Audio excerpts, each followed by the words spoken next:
Le silence des autorités togolaises sur les attaques terroristes dans la région des Savanes n'a pas empêché les djihadistes de poursuivre leurs incursions meurtrières. Le 18 juin 2024, un tricycle transportant 4 personnes a sauté sur une mine à Bonzougou, tuant 4 civils, dont 2 mineurs et un enseignant. C'est la première attaque dans la préfecture d'Oti, jusque-là épargnée. Face à cette menace, le Togo a lancé l'opération Kondjouar avec l'aide d'instructeurs biélorusses et de mercenaires turcs du groupe Sada.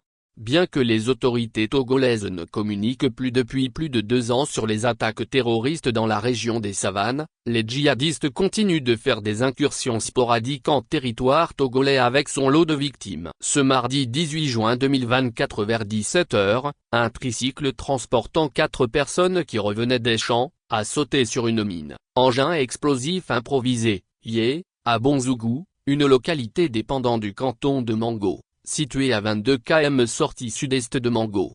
De sources bien renseignées sur place, on parle de 4 civils tués dont 2 filles mineures et 1 enseignant. C'est la première fois que les incursions suivies d'attaques terroristes se déroulent dans El Oti, un peu plus au sud de la région des Savanes.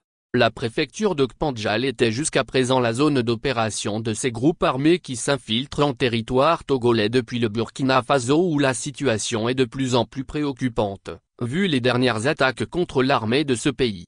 Le Togo a mis en place une opération baptisée Kondjouar visant à contenir les incursions de ces djihadistes. Cette opération bénéficie de l'appui des instructeurs biélorusses basés dans un premier temps à Nassablé, un quartier de Dapahan, et depuis un moment dans le Kpandjal. Ces instructeurs sont aux commandes des hélicoptères dont l'un s'est écrasé dans l'enceinte de Kanipourma il y a quelques semaines. Depuis 4 mois, des mercenaires du groupe de sécurité turc Sada présents au Mali sont également visibles dans la zone où ils s'activent à construire une base militaire. Selon plusieurs sources, ces Turcs ont dévisé sur la mine de manganèse de Nayega.